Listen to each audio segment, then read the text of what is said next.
excuse our mess, but we're following Boise State's policy. Mhm. So I'm Ann Evans, and I'm the Assistant Director of Experiential Learning here at Career Services. As we go back and forth with our screen, I'm Alex Gutierrez. I'm the Senior Associate Director in Career Services. I oversee our career development, our counselors, our people that help you get your resume and interview practice. So it's really important to do self-reflection, both when you're preparing to write your resume. Sorry. Sorry, we're just working this out. So it's really important that you as students really reflect upon what are the things that you want to make sure that the districts and the people that you're interviewing with or reviewing your resume, really what you really want them to know about you. So spend some time really taking time to prepare for both your writing your resume as well as interviewing. So here is an example of a teacher education resume. Teacher resumes are a little bit different in the categories, but what isn't different is you want to make sure that your formatting is consistent, that there are 0 errors, that it's polished, that the categories are easily divided. You might use things like bolding or underlining to really highlight the different categories. We typically recommend a font size of 10 to 12. There again, there are no rules, but you want to have a document that really highlights the most important things about you first. So first and foremost, they want to be able to know how to contact you should they want to interview you. And that's the main purpose of a resume, is to get them to want to pick up the phone and call and interview you. So obviously you want to have your phone number and your email address, especially, I mean, always, but since you're going into teaching, I can't emphasize enough that you really want a professional email. So I'd recommend your Boise State email or a nice Gmail. And also you want to have a professional voicemail. So if you have kind of a fun voicemail on your iPhone for your friends and family, you might want to clean it up a little bit and just say, you've reached Sally Teacher's voicemail, please leave me a message. These things are really important when you're in the job search anyway, but especially as our, you're the future of developing our future community people. So it's really important the work that you do. Next is your education. That always comes first. So whether you're getting a bachelor's or a master's, you would put that in chronological order. You want to highlight the most important things. So you can see in this example that the Bachelor of Arts in Elementary Education is bolded. Not that Boise State isn't phenomenal, and not that we don't want to highlight that, but the most important thing for them to see is, what are you getting your degree in? And then as far as the date, for most of you, you're graduating, are you all graduating in December? Yeah. Oh, Wow. awesome. Okay. So this is an example of a student who graduated in May of 2020. But in your case, if you're obviously starting to look right now, you would be putting anticipated graduation date, December 2021. Next, really important category is certifications and any endorsements you might have. If I'm correct, so Sherry, correct me if I'm wrong, typically the certification actually takes a few months after you graduate. Yes. Right, to actually physically get it. It won't stop districts from interviewing you or even hiring you, but you want to put the certificate that you're getting. And in this student's case, they were graduating in May of last year, and they were expecting to get their certification in the mail, usually around July 2020. Also, any other certifications that are relevant. In this student's case, I mean, having your certification in first aid and CPR and AED is relevant. And then the next category is your teaching experience. So really what for most students it is their student teaching, your professional year. But in some cases, like this student's example, she was also a tutor, and that's another form of teaching. So if you've done tutoring, I would put that under teaching experience. And then you really want to highlight your experience by using what we call action statements. So if you look closely at this resume, this student did a really good job of specifically spelling out, starting with an action verb, what they did, and whenever possible, what the results or positive outcomes were. And then typically we'll say to most recent college graduates getting their undergraduate degree that 1-page resume is fine. But we don't ever want you to leave off relevant information. So in this student's example, they were also a developmental therapist. So they were working with children from ages 3 on up to early adulthood at 18 that had developmental disabilities. That's really relevant experience to teaching. And they were also an RA, so they had to deal with conflict and difficult situations. So we want to see that as a school district that's looking to hire you. And then important categories are community service or volunteer. I mean, you can name them different things.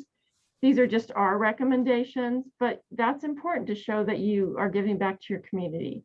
Also professional organizations. If you're a member of the Teacher Education Association, for example. Bless you. Thank you.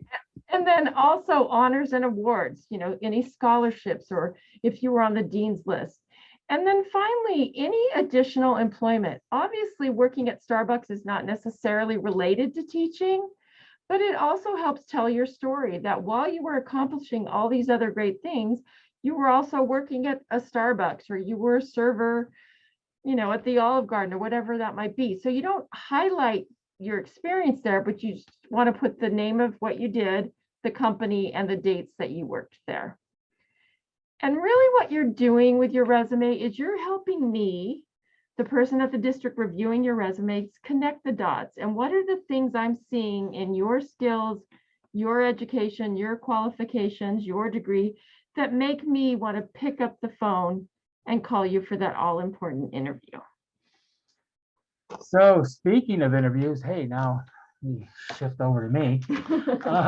We think about the 5 Bs and, you know, how cool is that? Because Boise State, we have a giant B in front of our school. So, but what we want you to be, and we want you, or you should actually want to be, is be prepared, right? You want to prepare for the interview, and you know, that means doing the research, understanding the school, understanding, you know, as Ann said earlier, reflecting back on, you know, what are your strengths, what are your, you know, what's your philosophy, what's, you know, what's your classroom management style. All of these things are going to be really important. Think of, you know, you want to be professional. So that means, you know, you're, as Ann was saying, even in your voicemail or your email, in your correspondence, in your emails back and forth, you want to be professional.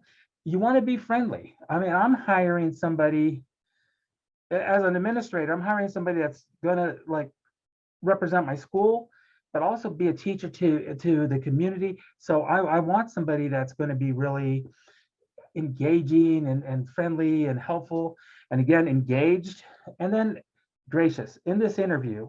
Also being gracious by thanking people, acknowledging anybody that you come into contact with.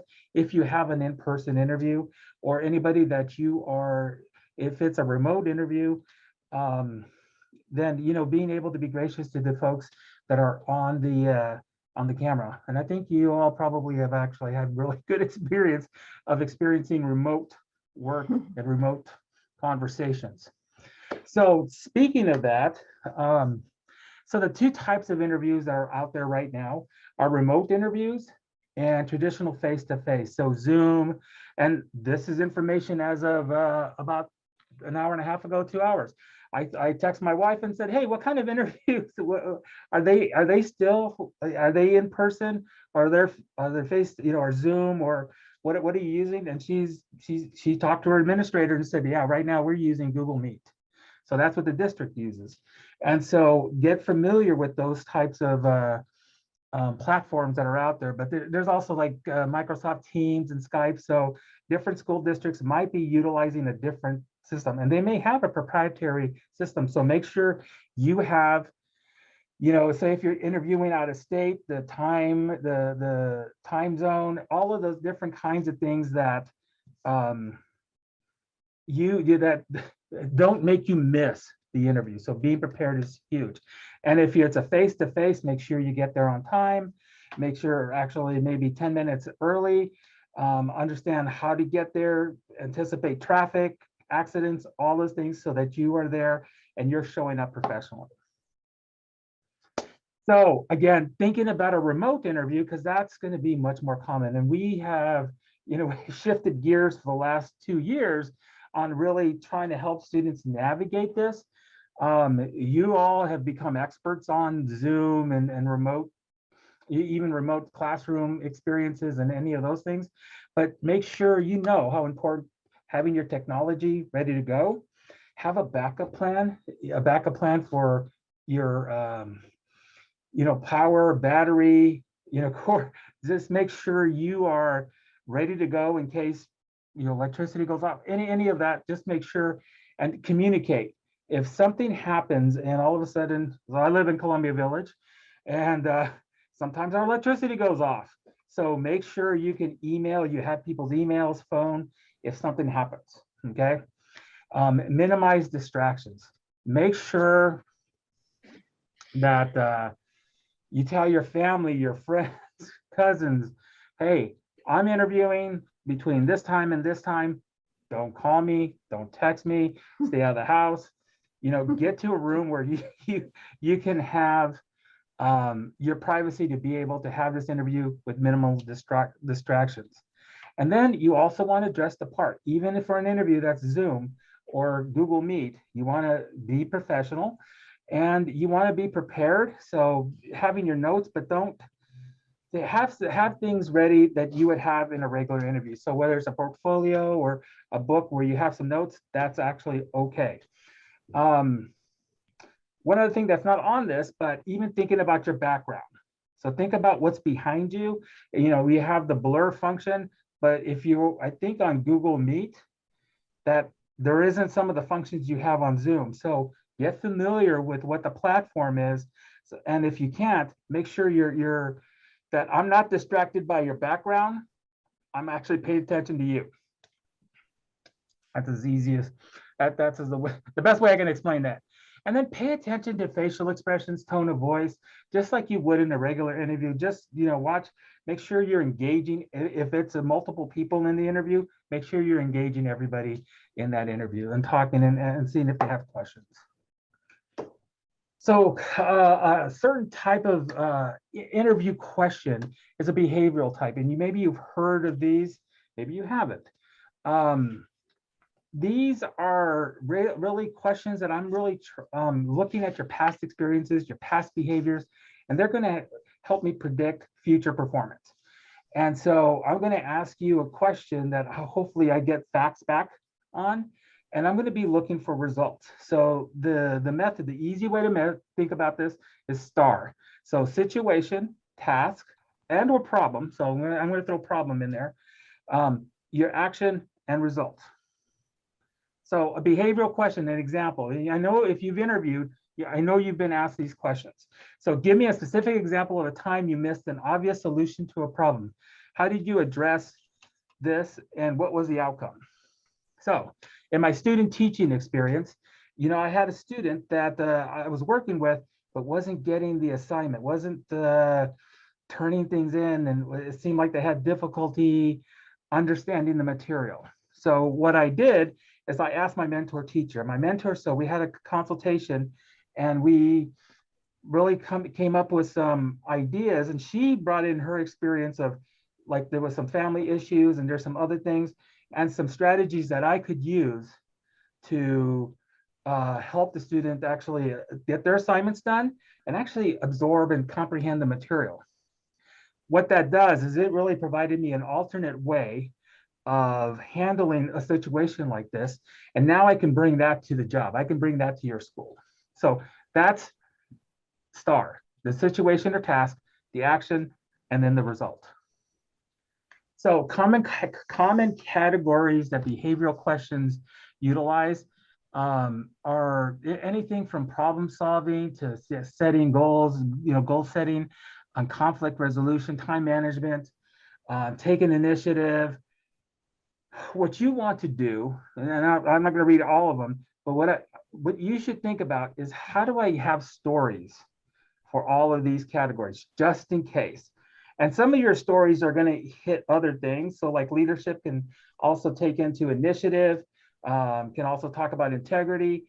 Some of these categories are going to just be multiple things, and you can utilize different examples. So again, it's important to have stories ready to go. And I had a picture on another presentation where I had Bob Ross. Anybody know Bob Ross? Yeah, see, everybody knows Bob Ross. Anna was thinking, like, do they know who Bob Ross is? I said, yeah, they do. It sounds like a Netflix thing. Anyways, Bob, he paints pretty pictures. Like, what you want to do is paint great pictures of how you are going to be at my school in my head. That's what you're going to do. And so anyways, so during the, oh, did I miss something? Okay, so during the interview, you want to show what you can do for me. It's not I mean, yes, it's about you, but it's what value you're bringing to my school, to my, to my situation. Don't worry about like salaries and benefits and all these things that you can actually really find online. You can see school districts are pretty much are transparent on stuff, but don't ask about that until you have a job offer. So that's just something that, and then ask intelligent questions about the position, the school, the district, and ask questions you really have questions about. So that, talk about, so what has been the biggest challenge? So what has been the biggest challenge while during the pandemic? How have families been receptive to working with teachers? So these are types of questions you can ask that are real questions. And so thinking about like these kinds of experiences that you have, like your student teach this, when you're thinking about like the behavioral and answering questions, you got those experiences, you've created this story. And whether it's in the classroom, student teaching, any kind of internships, any kind of where you're working in a district, in the 300 level or 200 level, and you're going to, you have some really great stuff. Your jobs, as Ann talked about, like the barista, you've had to deal with maybe difficult customers. You've had to deal with maybe somebody that's not getting what they want, and being able to satisfy them, and customer service. I took my counselors over to Micron, and one of the things they loved engineers that had customer service jobs because they could handle issues and problems. So don't be afraid to talk about that stuff. Your group work, clubs, organizations, sports, study abroad, all of these things really give you a rich body of work that you can come in and tell me a little bit about. So I'm listening to Ann.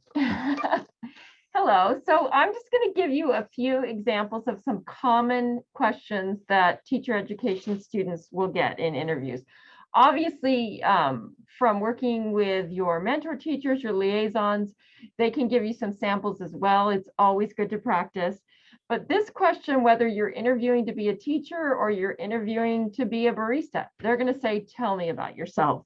Number one question almost always asked. And so I like to think of it as an outline. This is not where you're going to tell your life story. I was born in a small town in Ohio and I have 10 siblings. All that stuff's good. It's part of your story, but this is really more about things that relate to the position you're interviewing with. So we like to think about it like past, present, and future. What have you done in the past that's provided you the skills and qualifications to do this job? What are you presently doing? You can talk about your student teaching. And what do you plan to do for me in my school in the future? So kind of think about it as like an outline when you approach this question. What is your teaching philosophy? Now, everyone's going to have a unique answer to this, but this is where that self-reflection comes in. What drives you to teach? What guides you in managing the classroom? So really spend some time thinking about this, because this is also a pretty common question to ask. Why did you decide to become a teacher? Obviously, this is going to be asked, and a lot of people have, kind of a standard. I love to help people learn.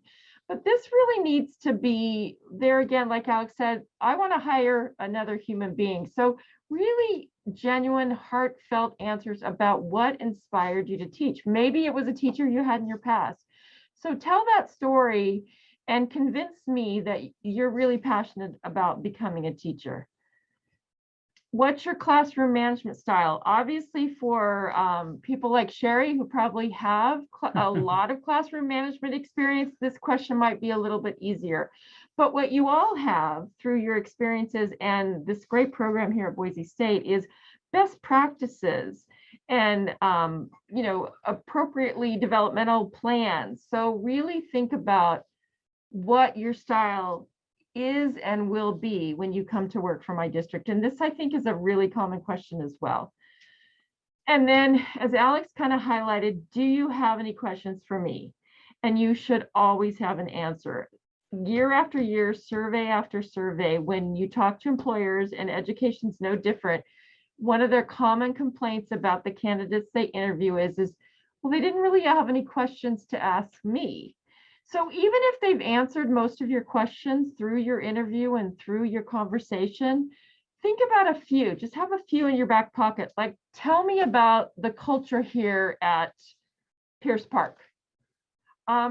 Tell me about a typical day. Now, I'm sure in education, especially nowadays, there's no typical day, but that's another good question to ask. As Alex alluded to, tell me about challenges and things that you might be facing at your school. So just having a few questions like that that show that you're really interested is really important to do. So bringing it back to me. So final interview tips, know yourself. We said that at the beginning, reflect. Think about, your experiences. Think about why you were being, why did you really become a teacher? What was it when you first thought about that? Just reflect back. I mean, the university is really working on the reflection piece of this, but all your experiences, the things you've done in the classroom, your experiences in the classroom as you're getting some experiential learning stuff, those are great. And then have examples that illustrate any of those questions. When I'm talking about strengths, when I'm asking you about weaknesses, when I'm thinking about what value you think you bring, why do you like working with kids?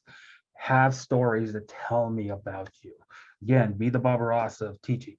And then, think about it, when you do your research, how do you meet those school needs? What do you see that they do?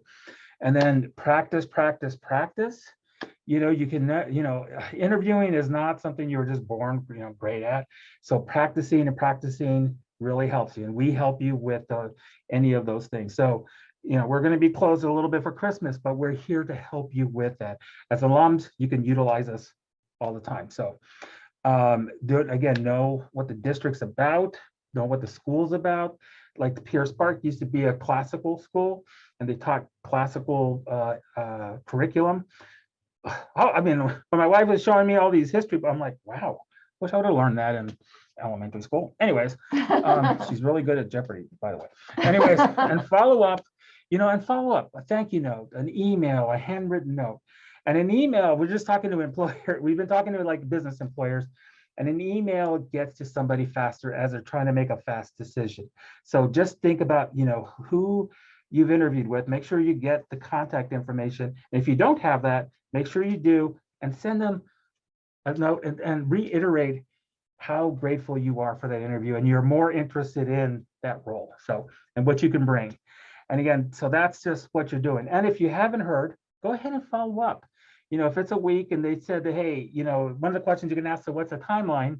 And they say, we're going to make a decision by the end of the week, and it's Monday, you can call and find out and say, I'm following up on the status of my application. I interviewed, and I would just like to know more. It's showing me interest, and so that's actually okay to do.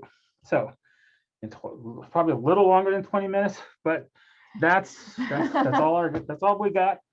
Do you have any questions for us?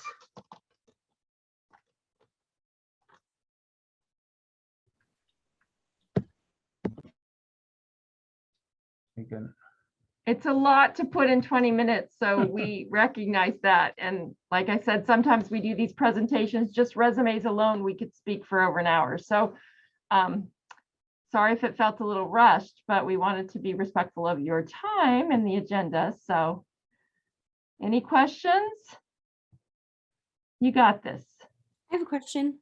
Yeah. So as for screener interviews, would you suggest following up after those as well? Yes. Okay. Thank you.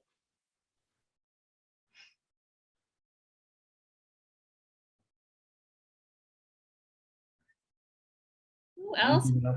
Yeah.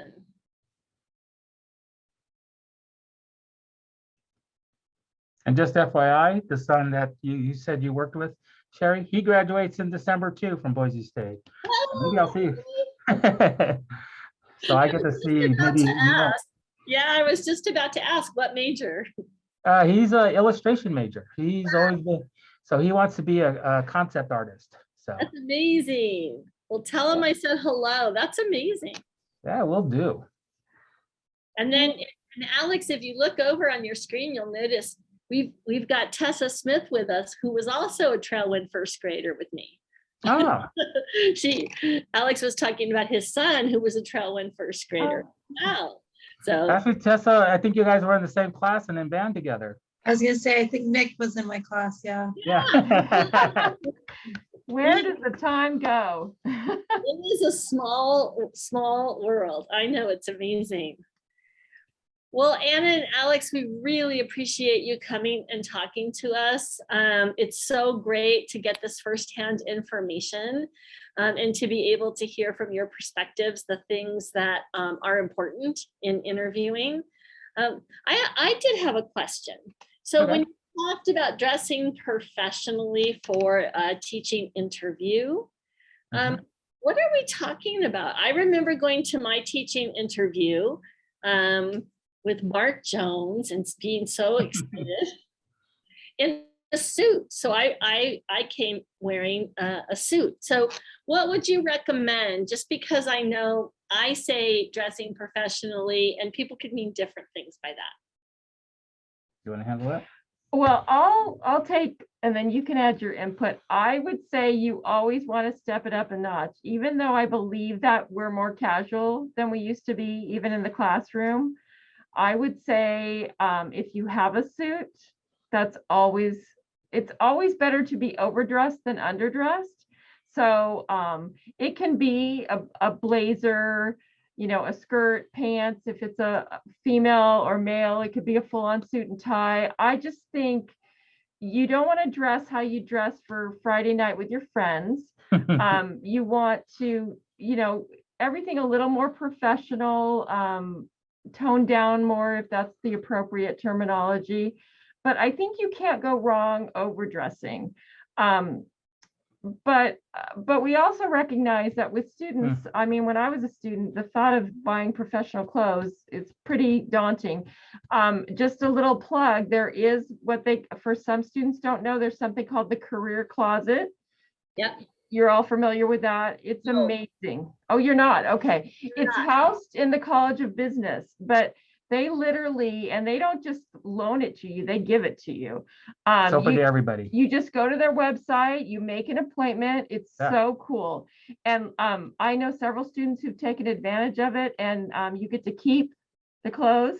They have shoes, they have ties, they have jackets, they have skirts, they have blouses. It's a great resource. We also host an event. We're going to do one in the spring, but called a suit up night at Boise at JCPenney's, and they give this huge discount. It's a really fun event. I keep disappearing. That's the weirdest thing. Don't do this in your interview, just so you know. But there are. It's weird. It's Alex's computer. I'm going to blame it on that. But anyway, there's some great resources on campus to help you with that. But my take is, and it'd be interesting to talk to the districts because I haven't in a while. In fact, one of my neighbors is a teacher. I guess I could ask her. But I always think dressing up more is better than not enough. You can't go wrong wearing a suit or a nice jacket And there again, take advantage of the career closet, because I know when I was a student, buying professional clothes was not a priority for me. So it's a great resource that a lot of people on our campus don't even know exists. So every time I get a chance to tell students about it, I try to. It's great. It's great just to check it out too and see the great work they're doing.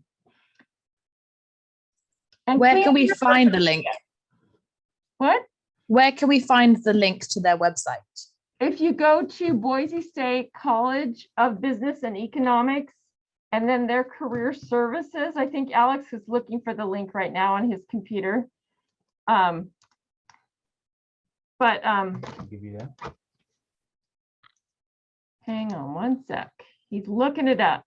Okay, I think someone might have just put it in the chat for us. Oh, did they? Oh, You're awesome. way ahead of us. So, but it's a great resource. It really is. And I forgot to mention, go. I always mention social media. I know it goes without saying you guys are all prepared and professional, ready to go, but if, especially in education, they're going to Google you. They're going to look at your social media. The few times that we've seen teachers in our community do something wrong on social media, it makes the news. So you don't want to be the student they don't call for an interview because you had some picture of too much fun on spring break. So it's amazing, but even if you're set to private, they have ways they can find you. So I always say, don't put anything out there you wouldn't want your grandmother to look at. Right? I can attest to that. It's one of the very first things we do if we're going to hire somebody.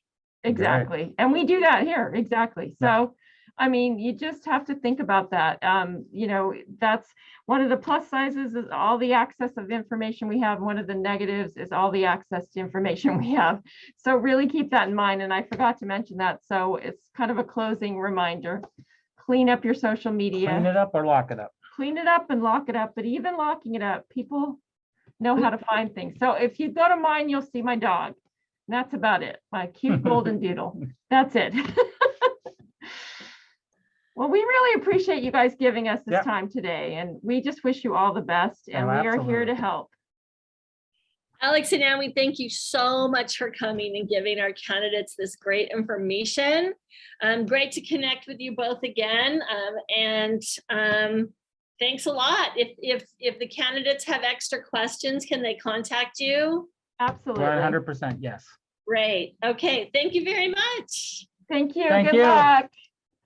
Bye. Bye-bye.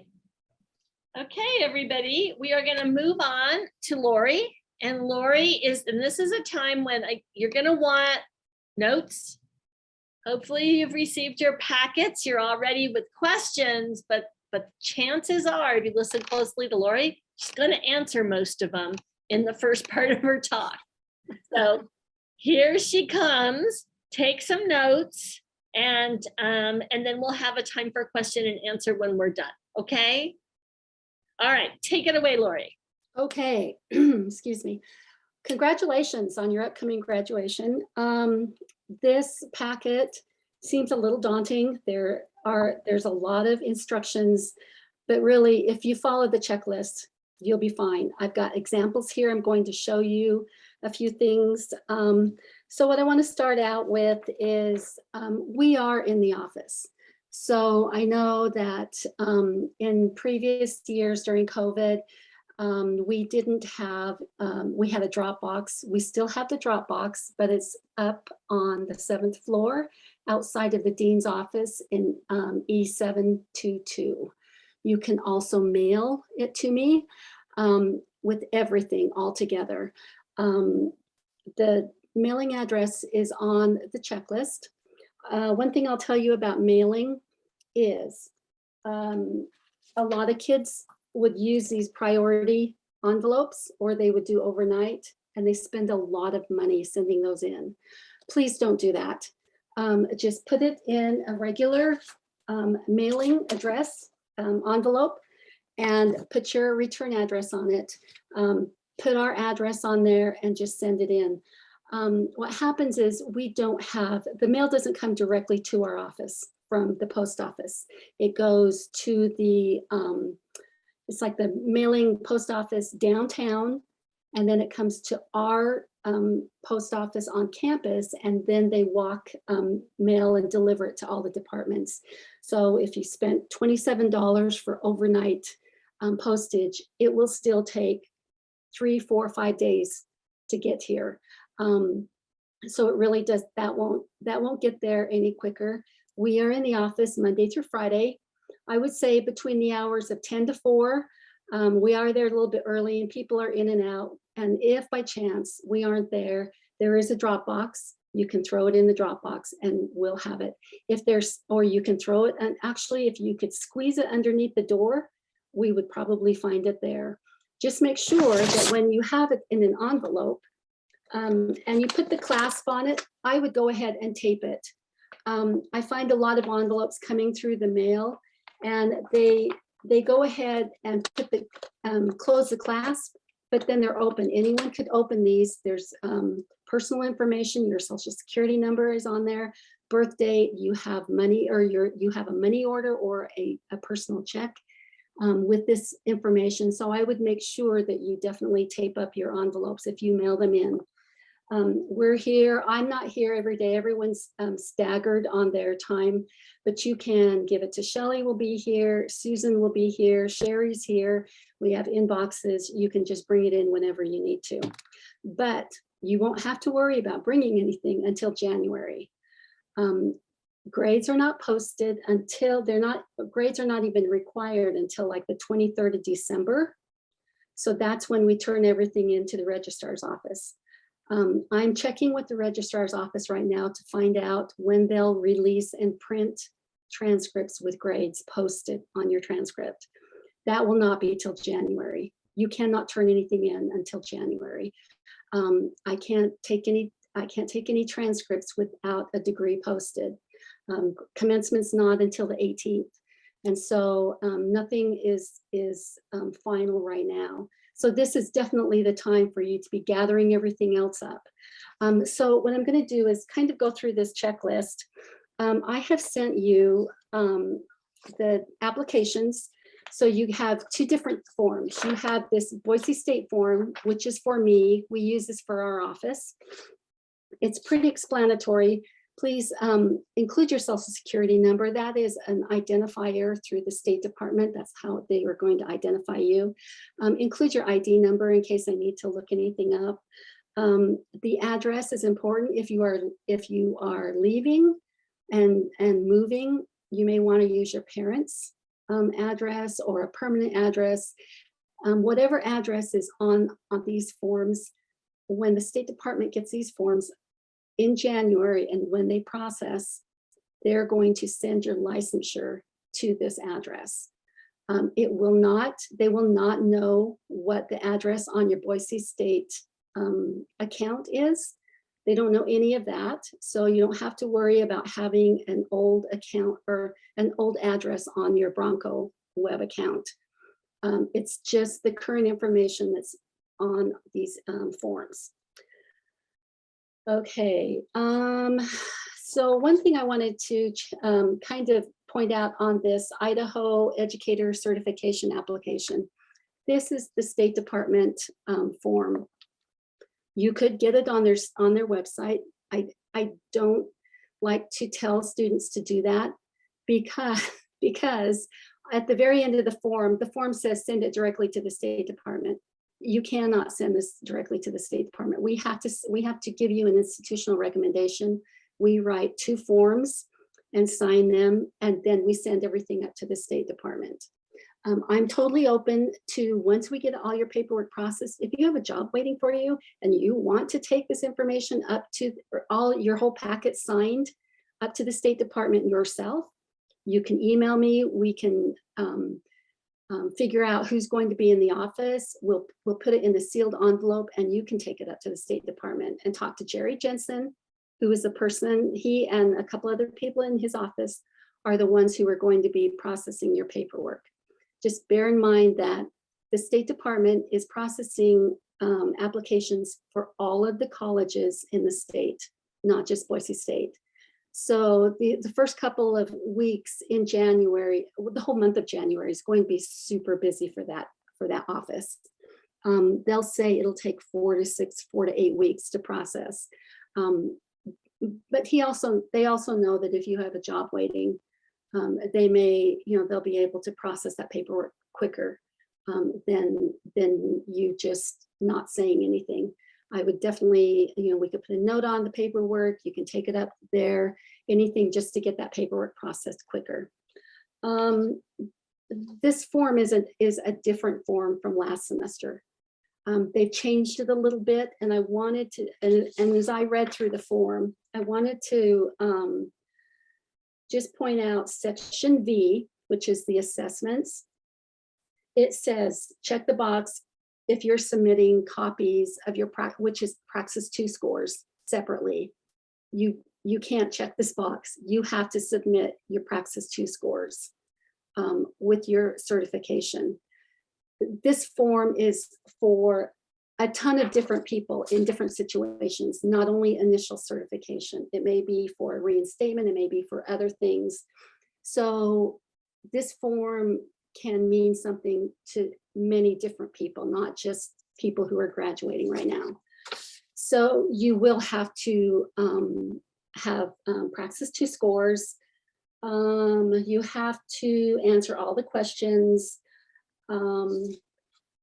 On section 8, you have to initial all of these line items, and you have to sign it. Sometimes we get going and we forget about doing that, and I'll probably have to email you and have you do it, and it'll just delay your application a little bit. So the list of Idaho endorsements, elementary eds, your endorsement is all subjects K through 8. It's at the very top of the list. They do not list it as elementary ed, but the elementary ed degree leads to an all subjects K through 8, plus your endorsement, which could be the literacy K-12, it could be math 5-9, it could be for the duals, you'll have exceptional child generalist, you may have all subjects as your elementary. The TESOL will have, they'll have all subjects, which is their elementary portion, and they'll have English as a second language as their TESOL section. Secondaries, we just have a few of those. They'll have either biology, 6 through 12, any of those. But if you have questions, you definitely email me and I'll be able to help you with that. Go ahead and take a stab at it, put it on there. With these forms, I review all these forms. So if there's something that is different, I'll probably switch it around. Elementary eds, your first endorsement area will be all subjects. Your second endorsement will be, for example, literacy K-12. So you will need these forms, the certification forms. Let's see. So next on the list, okay, Praxis 2 forms. I'm going to show you an example. So especially with the elementaries, because you have so many tests you have to take, and special ed, what I would like is actually, there is a page right there that basically lists all of your test scores on one page. I would so much rather not have 10 pages of test scores. I just need the multi-subjects, and I need your other Praxis 2, which is literacy, middle school math, whatever. I do not need the status and the breakdown. All of these pages are being thrown away. The State Department does not want a breakdown of your scores. They basically only want your score. They don't look up scores. And I can't print your official scores from ETS. I can look at them on the website, but you have to have these copies. So I would say you'd have maybe no more than 2 pages of test scores. And that's all you need. You don't need anything more than that. Let's see. Your payment, you can include a money order or a personal check. If you have a personal check, maybe your parents are writing out that check, please put your name on it. We need something in case anything gets separated. I have a ton of paperwork that is coming through this office. So having that on a money order, it will ask you for your name. It'll ask you to sign it. It always has to be written out to the Idaho State Department of Education. It's $75. We do not accept credit cards, and we do not accept cash. Although I'd love to have cash, we can't have it. So so that's all of that. Okay, so now I'm going to go on to the transcript. So what happens is it's so much, you can do it two different ways. You can go onto the registrar's website, and there is a box there for ordering transcripts. You can order a printed copy, which will come out looking like this. It's on a transcript paper. Or you can order an electronic version. And the electronic version, basically, they will send that to you. You print it out, and it will say on top of it, official transcript. And then you will include it with your paperwork. So whether you order a paper copy, and sometimes, and I'm going to tell you, if you order a paper copy, if you order 2 or 3 copies, the instructions do say don't open the transcript. They become invalid. But what happens is Boise State will mail you this envelope, and it'll say it comes from the office of the registrar. It doesn't say anything on the outside or on the back of it. So you can open it up. And what happens is then you will have an envelope that says official transcript enclosed. You cannot open this one. It's stamped. It says not to open it because it's official.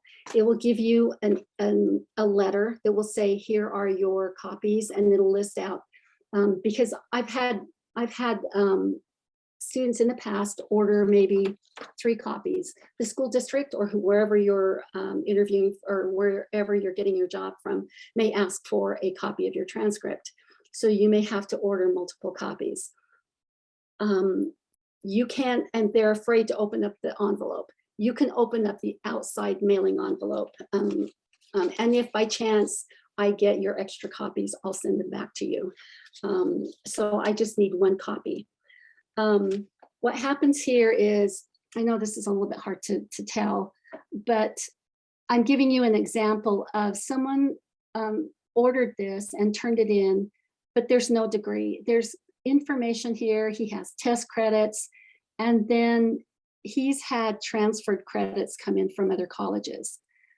Right now, if you look at your transcript on your Bronco Web, it says unofficial, and it shows all of your transferred credits, and it shows what they are. Once this transcript becomes official, we can't print CWI coursework by specific courses. What it'll say is, it'll say College of Western Idaho, 54 credits attempted, 54 credits completed, but that doesn't tell me anything about what those credits are. And you may be using some of those credits for your endorsement areas. So if you, for a middle school math, you took a math course at CWI or U of I or wherever, and that is on that other transcript, I can't see it. The certification officer can't see it, and the State Department can't see it either. And that's why we ask for you to have your official transcripts from other colleges. You can do that now.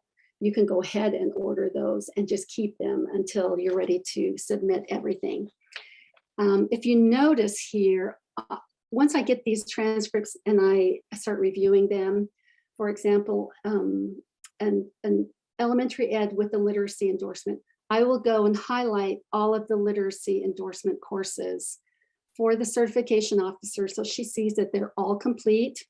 We also get audited for accreditation, and the state will come in and they'll look at these to see what we're counting for coursework. So it's very important for us to have, that's why we're asking for all of the transcripts. Okay, so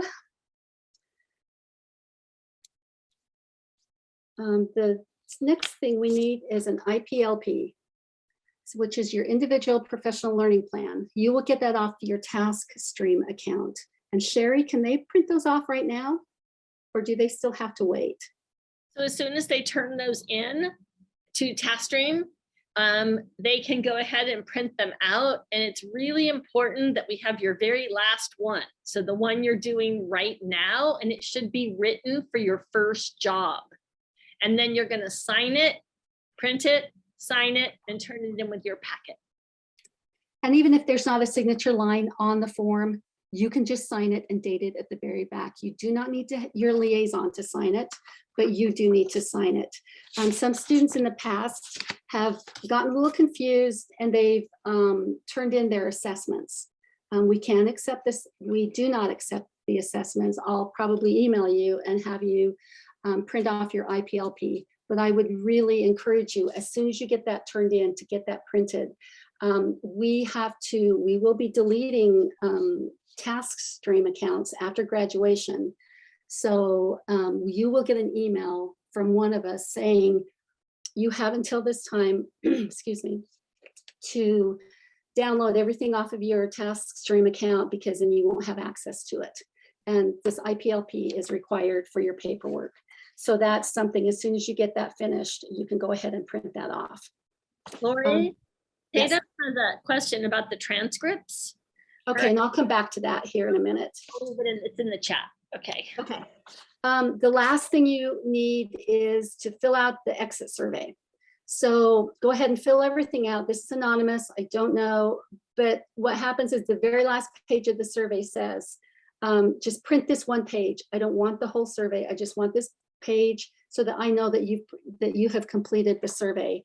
If by chance you get out of the browser and you forget to print it, no worries, just throw me an email and let me know that you've completed the survey.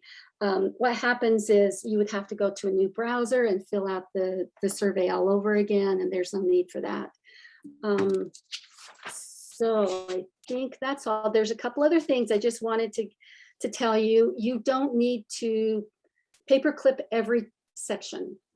I've had prior applications that have had binders and folders and paper clips, and this person actually took blue sticky tabs for every section. She put on the first page, she put, these are the praxis scores, and taped it and stapled it and put a blue sticky tab, and then she did one on her survey completion, and then she did one on her transcript, and so all of that I don't need.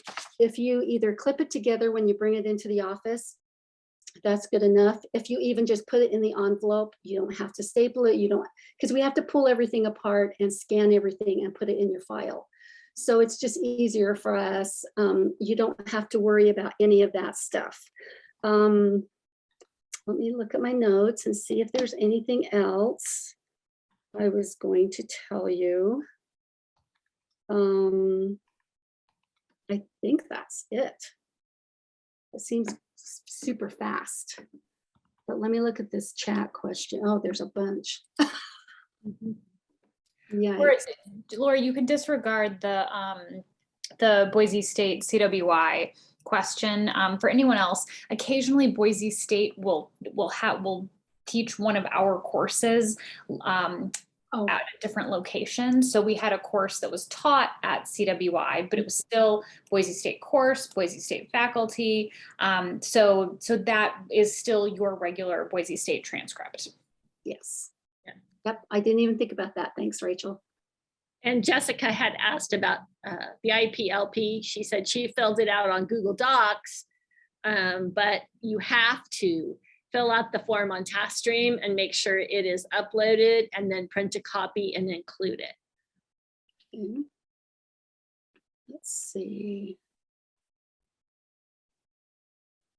Okay, so here's the next question. If you choose to mail the packet, will we get confirmation that Boise State has received it? You know, I can't guarantee that on a daily basis. Not only, I mean, once certification packets come through, I'm in the midst of getting ready for the new application process, and we're probably working on placements.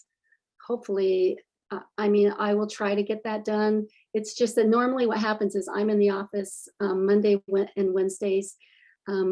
maybe on a Wednesday, I'll gather, either Monday or Wednesday, I'll gather up all of the applications and I usually bring them home and I work on them. I try to let people know, but it just depends on the day. I get a lot of distractions. And so I'll go to do something and maybe write your confirmation email and I get distracted or something else happens and I totally forget about it. So most likely not.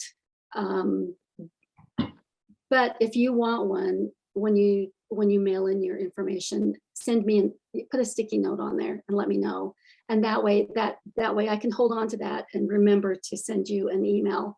And that just reminds me that you want a confirmation. What happens also is that once your paperwork is all, I review it, I give it to the certification officer. She signs our institutional recommendation, and we have 2 forms we have to give to the State Department as well. Shelley in our office actually scans everything for your folder, your student folder. She puts it in an envelope and she sends it up to the State Department through internal mail. And then she sends you an email to tell you that we have sent your application to the district or to the State Department. I'm going to say that after it gets processed, then Jerry Jensen at the State Department will send you, like it says, 2 copies of your licensure. He will send it to the current mail address that's on your forms. If by chance, I would say that whatever email you put on that front form is the email I'm going to use if I have questions. So whether it is your Boise State email, which I don't anticipate that you will have forever. If you have a personal email, I would probably use that one. And I would check that on a regular basis, because if I do have a question, that's how I'm going to get a hold of you. And I've had students in the past just forget to check their email and not see the questions that I have or something that I need, and it just delays their application. Thanks, Lori. I also want to say 2 things before we continue with the questions. One is that if you are planning to teach out of state, you need to apply for certification in Idaho first. Mhm. So do not send your paperwork to the state of Washington or Oregon. They don't know what to do with it. You need to bring it here first. We're going to give you your institutional recommendation. You will be certified to teach in the state of Idaho. And then we have agreements with other states that make that application process much easier in another state. So that's the first thing. And the second thing I want to tell you is that even if you don't plan to teach right away when you graduate, you should still apply for certification right away, because any additional requirements that the state might hand down between now and the time that you apply to be a teacher, you will have to make all those up. So you definitely want to apply for that certification right away, just to make sure you get it down on paper for that initial certification. Okay, so those are 2 things I just wanted to let you know. All right, Brianna Smith has asked, what about credit from AP courses? Do we So need? one thing I wanted to add on to, and thank you for reminding me about that out of state portion. So you can go to the State Department of Education in the state that you want to teach in, for example, Washington, and they will require what is called a verification of program completion and character. It's basically, and each state has a different form. It may look different. There may be different requirements, but basically they're asking for a program verification from the state of Idaho. You need to send those to me. I process those, and then the certification officer has to sign it. Do not send it to the registrar's office. Do not send it to your liaison. Do not send it anywhere but someone in the teacher education office, to Sherry, to send it to me, because we process those. We're getting a lot of verifications, and basically we just have to verify you know, that you got your degree, that these are your endorsements. And then we send a copy of that to you, or whatever the directions of that state say. If you have to turn it in with the other paperwork, Shelley will email all that stuff back to you. But that's really important, is that every state has a different type of a form, and it has to go through our office, not the registrar's office. Okay. So let's see. Okay, if your major is dual special education and elementary education, how do you fill out the major and endorsement area of the application? So your special ed is exceptional child generalist. That's your first endorsement, and your second endorsement is elementary ed, which is all subjects. Okay, perfect. And what about credit from AP courses? Do they need to do anything about that? No, I mean, if you have AP course, any test credits, AP credits, they'll be that will be on your transcript. It's just the transferred courses from other colleges that will not be on the official transcript. Okay. How long does our email last after graduation, and how long does task stream last? I can't tell you, task stream will not last, I Long. think not even a month. I think because we have to turn over those accounts for the new students coming in. So I would say, I mean, I would try to get the IPLP off at graduation, and keep a copy on your computer, keep it wherever you can keep it. I know I get some students who will say, you know, my computer crashed and I don't have anything. Praxis 2 scores, electronic transcripts, you need to keep it somewhere safe, that when you do apply for jobs, that if your laptop crashes and you've lost all the information, you need to have it somewhere else as a backup, so that you can find it. Or, you know, students have moved and they can't find paper copies. ETS only keeps copies for, I can't remember, 5 years? 10 years, not even 10 years. And to get a new copy of a Praxis 2 score is expensive, and they will charge you for it. So I would definitely keep those copies in another place other than your laptop. Okay. And Julia asks, if classes do not pertain to the program, do we still need to get an official transcript from the other school? She took ISU classes in high school. No, these are all courses that are applicable to your degree and your endorsement area. Okay, Jessica says, so we order our official transcripts from the other colleges we have attended, and we have them sent to us, correct? So we can Yes. include everything in one packet. Yes, please do not send transcripts from other colleges to me. I get so many other transcripts from teachers who are adding endorsement areas and other situations we get, and usually there is no note on them telling me who this person is or what's going on. It's just, and I really can't guarantee that maybe someone else will pick it up and not know what it is. We get transcripts for the grad college and for our ed programs that come through the college. So please have everything sent to you directly. You gather everything up that's on the checklist and then submit everything all at once. Okay, Nidia also wants to know about the Boise State email. And Nidia, it lasts quite a while. So that Boise State email, one thing I tell people to do is have it forwarded to your primary email so that you'll see it all the time. Because we will try to contact you through that email. So if you'll get communication from us for a while. So if you would like to have that forwarded, you can set it to forward to your primary email after you leave, or keep checking it. Okay, Jack, when do official transcripts come out? I think Lori said sometime in January, correct? Yep. Katie says, so does that include transfer credits from high school as well? They weren't AP classes, but I did receive college credit for them. I'm sure that those high school credits, if they're like Jumpstart or whatever, they usually do show up on the Boise State. And quite honestly, those are usually core courses. I'm not looking at core courses for those, because once you get your elementary ed degree posted on your transcript, I know you've met all, I know you have all the coursework. But what I don't know is what I'm really looking for are those additional endorsement areas, because those are the courses that I'm highlighting for certification for review. Caitlin says she's saving her things off of TaskStream to her drive. And that's one place you could certainly, the cloud is one place you could certainly store it. And then you also could put it on a flash drive.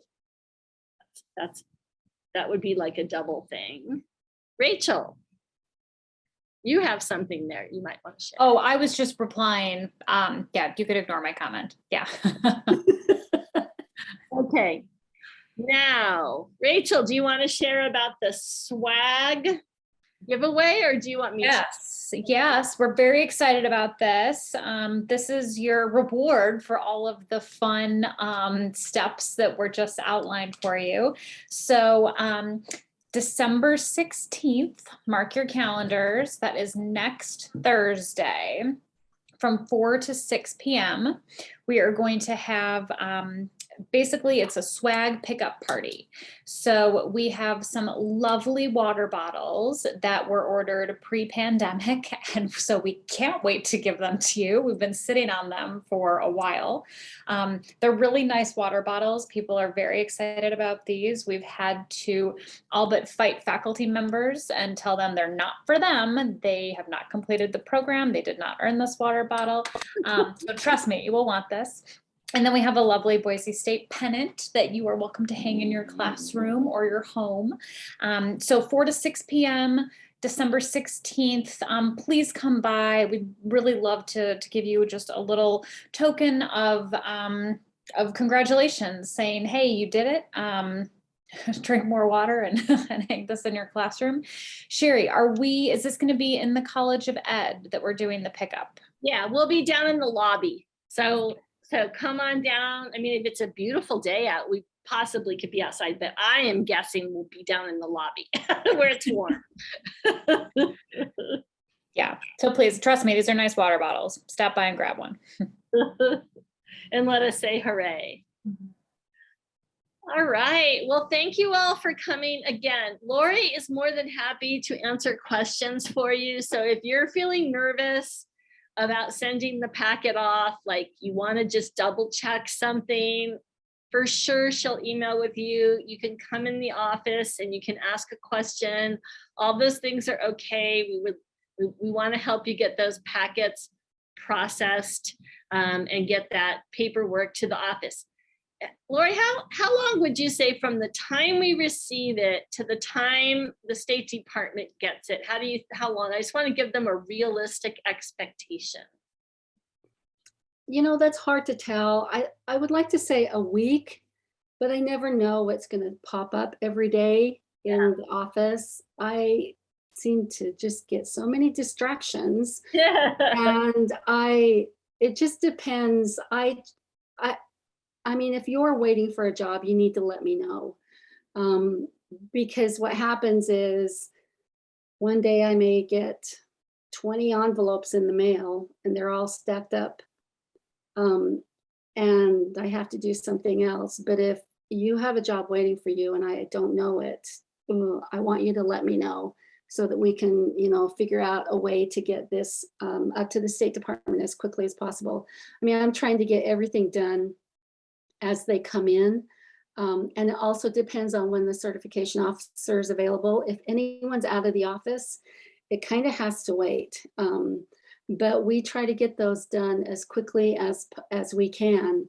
I know that people are waiting for transcripts to be printed. That's going to be the big thing. And, the registrar's office has to print off a zillion transcripts. So I cannot tell you what order you're going to be in. I I just don't know when they're going to be done with holidays and the campus being closed the last week in December. There's just a lot of holiday days that, you know, nothing is going to be done. And quite honestly, then we have student teachers starting on January 3rd. So, you know, we look at that also, but I try to get stuff done as quickly as possible. And I think if we can take a few minutes, even right now, if people want to speak up and say, if you have another question or if you have anything, and if I can answer as many questions tonight, that's probably better than a bunch of emails in my inbox. Amber has something. I What's just, that? I already submitted my IPLP on Task Stream. And when I can't open it back up to print it right now, it just says like cancel submission. So I'm not sure what to do with that part. Should be able to print it. Like there should be a thing that says turn into A Word document or something. Yeah, I Export think it, or you can you export it can- or something. Amber, you can click on it. Don't click on where you're like looking for your scores and results. Click on it through where you would submit it. Oh, And okay. it should be there. And then my other question, Lori, was I also did the teacher survey or the teacher exit survey or whatever it was. Do I just email you now or do I want to wait until I submit my packet? Did you print off the last page? For sure not. No, you didn't? Okay, no. So what you need to do is when you turn in your packet, just put a little sticky note on there that says, I completed my survey. I forgot to print off my confirmation page. Because Okay. that with your paperwork is much better than an email, because I get a zillion emails and it will get buried off into nowhere and I'll forget about it. I know I will. So a note in your packet will definitely work for me. Okay. And I'm sorry to take everybody's time. But I do have one more question. No, I'm glad you're asking questions. I did take a job already and I had to go do the paperwork at the district office and she asked me to have my official something mailed to her, but I don't know what the something is. So is she referring to my transcript? Maybe your transcript, I don't know, but you won't have an official transcript until you graduate. Right, she knew that, but I don't know if she meant your, she obviously wouldn't think that your licensure would be processed either. So you may have to ask her again. I don't know. Every district is different. okay, So sorry, I just don't know what she needs. you're good. Thank you. Taylor. Yeah, so I'm a PE major, and I filled out my IPLP for the first placement that I was in. Yep. I submitted that. So do I need to fill out another one, or can I just print and submit the one that I filled out already? No, you have to have a current IPLP that is really written for your very first job. So it's not like, how am I going to get better next semester? The goals are going to be for your first year of teaching. Right. So, okay, because with K through 12, I mean, I do half at the elementary and half at secondary. So I guess that's what I'm saying. I submitted it in September when I was at my first placement, which was elementary. Right. Now I'm at the secondary. So I need Secondary one? secondary? Your last one, the one you're just turning in now. Okay. I already submitted it. And it's been evaluated. Yeah, great. Now you can go in and print it. Okay, so I don't need to do this, but okay, I'm sorry if it's confusing. So there's an internship IPLP. We don't do an internship. So I just submitted the student teaching IPLP, Right. which was technically my first placement, which was elementary. Does that make sense? So like now I'm at secondary, but I already submitted it. It's been evaluated. But have you submitted your IPLP for your secondary placement? There's only one option on the IPLP under student teaching for a submission. So I submitted it in my first placement. Oh, They're not two IPLP. yeah, you probably were supposed to submit it now. And the other one was really technically like an internship, even though it was student teaching. I know what you're saying. Yeah, because the field guide that we have, you know, it says one for primary, one for secondary placement, but there weren't two tabs, so I just assumed it was okay to just submit it for the first one. You might want to, I'll talk to, I can talk to the people in your department, but if there's only one place to submit it, then I suppose that will be the one you'll have to submit. Okay, yeah, because it's already been submitted and evaluated. I'm looking at it right now. So, I mean, I can definitely print it and include it, or should I wait to hear otherwise? Well, I would print it and include it, but if I get a different answer from you, from your department, Mhm. I'm looking on task stream, I'll let you know, okay? Okay, sounds good. And then one other question. Let's see. So is it recommended? I also have a job for the spring. So is it recommended to take? I know, Laura, you said you can take it directly to the State Department to expedite that process. Would it be more advisable to take it to you and then tell you I have a job, or would it be more advisable to take it directly to the State Department? You can't take You it can't. directly to the State Department. Oh, sorry. I thought you said earlier you can take it to the State Department. You have to bring, After it's been processed Yeah, and after- signed. yeah. Oh, okay. Okay. Every Understood. application has to have an institutional recommendation from Boise Okay. State, which is Okay. our department. And so Okay. once we get all those applications, Yeah. we review it, we write the letter, we sign all your paperwork. If you take up paperwork that's not signed and does not have an institutional recommendation, up to the State Department, they will send it back. Okay. Yeah. Sorry, I misunderstood the part where it said you could take it, but It's okay. But if you let us know when you drop the paperwork that you would like to carry it over when it's done, then you can come back and pick it up and carry it over there. okay, that's where I was confused. Okay, Okay. good. Yep. Okay. Okay. I will print the IPLP unless I hear otherwise, Sherry. Okay, sounds good. Okay. Thank you. Okay, Morgan.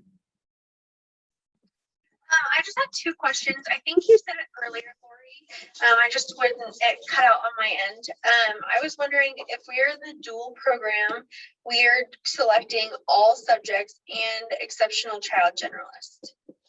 Yes. Okay, sorry. And then also too, if we want more than 2 certifications, is that something that we do with the Idaho State or the department, or is that something? I'm not sure why you need to have more than 2. They will only send you 2. Okay. Awesome. Okay, thank you. You answered all my I would questions. say that if you think that you need to send an original to the school district that you don't, I would say that they will only ask, I'm assuming they will only ask for a copy of your license. Okay, so we don't need to send it to the school district and we will keep one for ourselves, right? I guess You're that's going to what keep 2 of them. You have 2 of them, but they're original documents. So I would say that just like with Praxis 2 scores, don't give me the original papers that you have. Give me copies. All of this, except for your transcripts, should be copies of your IPLP, of your Praxis 2 scores, anything like that. When you're giving those things out, you should really only be giving copies. We've had students in the past have one original copy of their Praxis 2 scores, and they gave them to the state or they gave them to the school district, and then they don't have a copy. And that's not good. yeah. I see what you're saying. I would definitely hold on to those original documents and just send copies for anyone who needs a copy of something from you. Okay, I had assumed that we were giving it to the school that we get a job at, but that Not the would make sense. licensure, but your transcript. I mean, you can order as many copies of your original transcript with your degree posted. Okay, but we're not giving them the original certificate. We're only keeping the original certificate, but we can give them a copy of it. Yeah. You can ask them too, Morgan. When you get hired, you can say, is it acceptable to give you a copy? Yep. Okay, I just didn't want to be high and dry with no certificate for me. No. Thank you so much. Julie. Yes. So I have a question that's a little bit of a redundancy, but you talked about our Boise State emails aren't going to last forever, but I was thinking about our Google Drive files from Boise State. It is chock full of information of all these documents. Do I need to back them up somewhere? I would. I'm not sure My understanding is that the Boise State email lasts, but I do know that they've been asking us to clean up our Google Drives. And of course, that's related to your Boise State account. So I would create your own, like if you have a Gmail account that's Google also, you can open your own, you can have your own Google Drive associated with your Gmail address and transfer everything over there. Okay, I'll do that. Thank you. Okay. Morgan, are you still asking a question? No. Okay. Anybody else? One last go for questions. You might have to just speak up because I'm not sure I can see everybody's hands. I think. Okay. Well, thank you so much, everybody, for coming. Thank you, Lori, for your time. We really appreciate it. And again, if you have other questions, be sure to go ahead and ask. And I think that's it for tonight. Go out there and have great interviews with great resumes. And we can't wait to see you out there in your new jobs. Yeah.